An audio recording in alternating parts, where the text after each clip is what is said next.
है, लेकिन इतना इतरा क्यों रहे हो? ओए मेरी छुट्टी सैंक्शन हो गई, मैं घर जा रहा हूँ। ओए मनरंगा जी, चंदा जी, राम राम।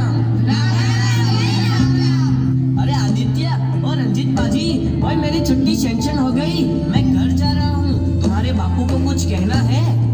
यहाँ जंग सोरी होने वाली है और उसको छुट्टी की पड़ी है। कह देना चिट्ठी उठी भेजते रहे। ओ चंदाराम जी, सत श्री अकाल। ओए मंजीत्या मंजीत्या मंजीत्या, हाथ मिला, छुट्टी सैंक्शन हो गई, मैं घर जा रहा हूँ। हा हा हा। चल छुट्टी मिल गई तो जाना कर, यहाँ जंग शुरू होने वाली है और इसको छुट्टी की पड़ी है। ओए शावा शावा, ओ बल्ले बल्ले, मुंह लटका के बैठने वालों बैठो, मैं चला घर। हा हा। मथुरा दास जी, आप खुश हैं कि आप घर जा रहे हैं, मगर खुशी का ये बेहुदा नाच जो आप अपने भाइयों के साथ कर रहे हैं अच्छा नहीं लगता। आपकी छुट्टी मंजूर हुई है क्योंकि आपके घर में आपकी माँ बीमार है। दुनिया में किसे प्रॉब्लम नहीं, जिंदगी का दूसरा नाम ही प्रॉब्लम है। बता, अपने भाइयों में से कोई ऐसा भी है जिसकी बूढ़ी माँ आंखों से देख नहीं सकती और उसका इकलौता बेटा रेगिस्तान की धूल खा रहा है? कोई ऐसा भी है जिसकी माँ की अस्थियां इंतजार कर रही है कि उसका बेटा जंग जीत कर आएगा और उसकी अस्थियों को गंगा में प्रवाहित कर देगा? कोई ऐसा भी है जिसका बूढ़ा बाप अपनी जिंदगी की आखिरी घड़ियां गिन रहा है और हर दिन अपनी मौत को यह कहकर टाल देता है कि मेरी चीता को आग देने वाला बॉर्डर पर खड़ा है? अगर इन सब ने अपनी प्रॉब्लम का बहाना देकर छुट्टी ले ली तो ये जंग कैसे जीती जाएगी? बताओ मथुरा दास, बताओ ये जंग कैसे जीती जाएगी? मथुरा दास, इससे पहले मैं तुम्हें गद्दार करार देकर गोली मार दूं, चले जाओ मेरे नजरों के सामने से, चले जाओ। Vikram Singh ji, yes sir. हम सब यहाँ फौज में किसी न किसी मकसद से आए हैं, लेकिन हमें कुछ होता है तो हमारे घर वालों को देखने के लिए कोई न कोई है।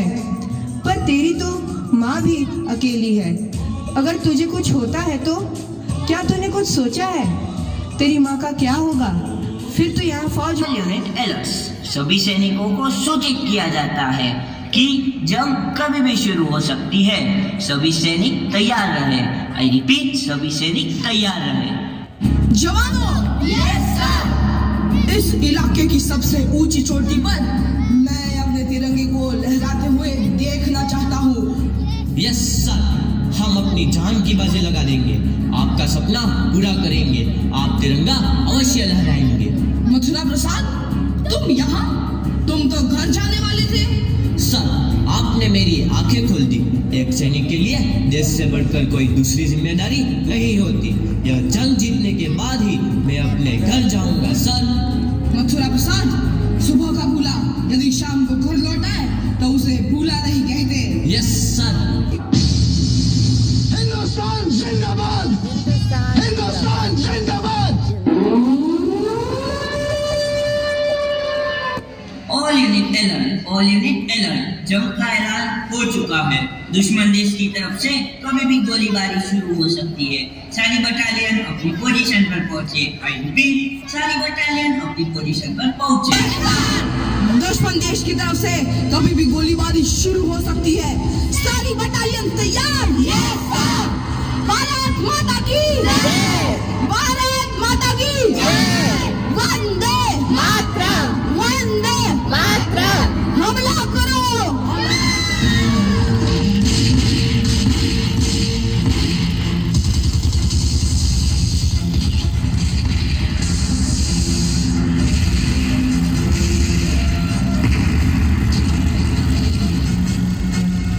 लगता है दुश्मन देश हम पर हावी होता जा रहा है। जवानों, पीछे हटो। विक्रम सिंह, अपनी पोजीशन पर वापस लौटो। No sir. विक्रम सिंह, मेरा ऑर्डर है, अपनी पोजीशन पर वापस लौटो। नो सर, मेरे पिताजी इस देश के लिए लड़ते लड़ते शहीद हुए थे।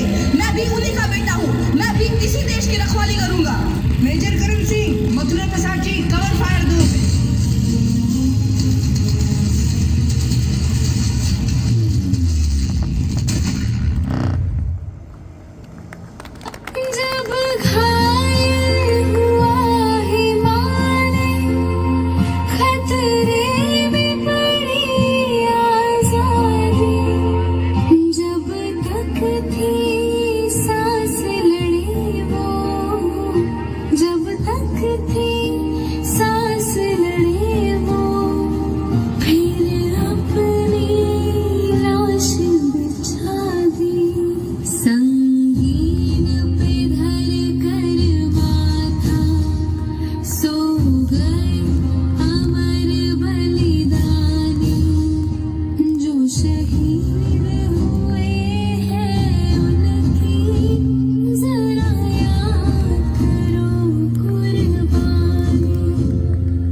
आज मेरा नहीं, इस देश का बेटा शहीद हुआ है। मुझे गर्व है इस बेटे की माँ होने का, जो देश के लिए कुर्बान हो गया। एक ऐसा बेटा जो करोड़ों हिंदुस्तानियों को चैन की नींद सुलाने के लिए खुद रात रात भर जागा। एक ऐसा बेटा जिसने न जाने कितने दिन ठीक से खाना भी नहीं खाया होगा, फिर भी अपनी आखिरी सांस तक लड़ता रहा। एक ऐसा बेटा जिसने मेरी और इस धरती माँ का, अपनी दोनों माँओं का सिर गर्व से ऊंचा किया। तो क्या हुआ जो मेरा एक बेटा कुर्बान हो गया। वह जाते जाते अपनी माँ को कितने सारे बेटे दे गया। वो हर एक सिपाही जो देश के लिए लड़ रहा है, वह मेरा ही बेटा है और मुझे अपने हिंदुस्तान के उस बेटे की माँ होने का फक्र है। जय हिंद।